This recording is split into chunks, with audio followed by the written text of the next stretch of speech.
भगवान बलदाऊ जी का जन्मदिन। हर चट भाद्रपद माह के कृष्ण पक्ष की षष्ठी तिथि को शुरुआत 4 सितंबर 2023 को से लेकर 4:41 पर हो रही है। इसका समापन 5 सितंबर 2023 को 3:40 पर होगा और पूजा के समय 7 प्रकार का नाय चढ़ाया जाता है और इस व्रत में हल से जोतकर उगाए हुए अन्न को नहीं खाया जाता है और पूजा के बाद भैंस के दूध से बने मक्खन से हवन किया जाता है और रात को चंद्र दर्शन के बाद व्रत का पारायण करते हैं। ऐसा हल षष्ठी व्रत को मनाया जाता है। और आगे आपने गंगा द्वार, कुशावर्त, बिल्व तक और नील पर्वत, खन्नल तीर्थ में स्नान करके पति रूप में भगवान शंकर को पाया और सुख एवं सौभाग्य प्रदान करने वाली ललिता देवी, आप मुझे भी अखंड सौभाग्य और सुहाग प्रदान कीजिए। आपको मेरा बारंबार प्रणाम है। इन विशेषताओं का ध्यान रख करके हर चट का पूजन करें। हर चट का बहुत ही महत्व बताया गया है। हल चट के दिन गाय के दूध घी। हर चट की व्रत कथा बहुत समय की बात है। एक समय एक ग्वालिन रहा करती थी। वो स्वभाव से बड़े लालची थी। वो हर दिन गांव में दूध, दही, मक्खन बेचने जाती थी। वो ग्वालिन गर्भिणी थी और उसके प्रसव का एक समय आ गया। एक दिन जब गांव में दही बेचने जा रही थी तो समय मार्ग में उसे प्रसव पीड़ा शुरू हुई।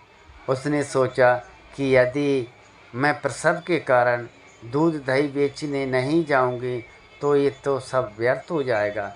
यही सोचकर वो आगे बढ़ती रही, परंतु गांव पहुंचने से पहले उसका प्रसव हो गया और उसने झरबेरी की ओट में बच्चे को जन्म दिया। परंतु अपनी वस्तुएं बेचने के उन्माद में वो बच्चे को वहीं छोड़कर गांव में दूध दही बेचने चली गई। उस दिन संयोग से हर चट थी। गांव वालों ने उससे पूछा कि दूध भैंस का है या गाय का? आज हल षष्ठी है और हम आज भैंस के दूध से बनी वस्तुएं ही उपयोग में लेंगे। उसके मन ही मन में सोचा, इन्हें सच बता दूंगी तो गाय का दूध और भैंस का दोनों मिश्रित हैं तो लोग आज मुझे दूध दही नहीं खरीदेंगे। इससे मेरा सारा परिश्रम और दूध व्यर्थ हो जाएगा। यह सब सोचकर उसने गांव वालों से झूठ बोल दिया। यह दूध भैंस का ही है। भोले गांव वाले ने उसकी बात को सच मानकर दूध खरीद लिया। उस ग्वालन को आभास भी नहीं हुआ कि उसने कितना अपराध किया। उसके इस पापकृत फलस्वरूप से उसने जिस झरबेरी की ओट में अपना नवजात शिशु को छोड़ा, उसके पास से एक खेत का किसान का हल चल रहा था। तभी अचानक उसके बैल बेकाबू होकर दौड़े और उस बच्चे के पेट में धंस गए और हल से घुसने से वो बालक वहीं मर गया। बच्चे को मरा देखकर किसान को बहुत ही दुख हुआ। किसी को पता न चले तो वहीं सोचकर बच्चे के शरीर को घाव और झरबेरी के कांटों से ढक दिया और अपने बैलों को लेकर वहाँ से चला गया। तब ग्वालन दूध बेचकर उस झरबेरी के पास पहुँची तो बच्चे की ऐसी हालत देखकर चीख कर रोने लगी। तभी उसने स्मरण हुआ कि आज हल षष्ठी के दिन लोगों को झूठ बोलकर भैंस के स्थान पर और मिश्रित दूध में बेचकर आई हूँ, उन्हें देकर आई हूँ तो उनकी पूजा खंडित किया है।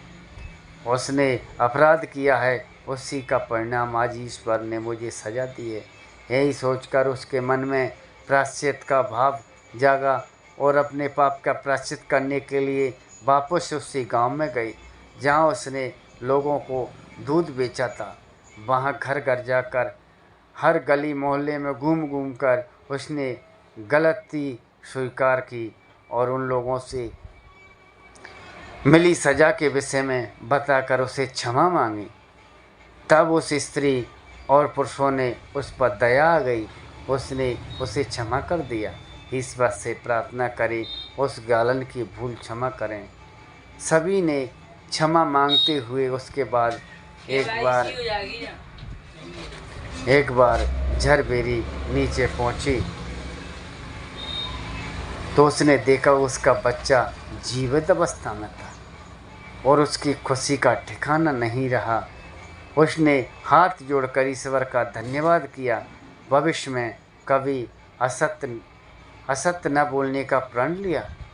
अपने स्वार्थ के लिए असत्य बोलना बड़ा पाप है। इसी को ब्रह्म हत्या के समान माना गया है। इसलिए हमें भी आज से अपने स्वार्थ के लिए, दूसरों को हित के लिए झूठ नहीं बोलना चाहिए। हम आज से प्रण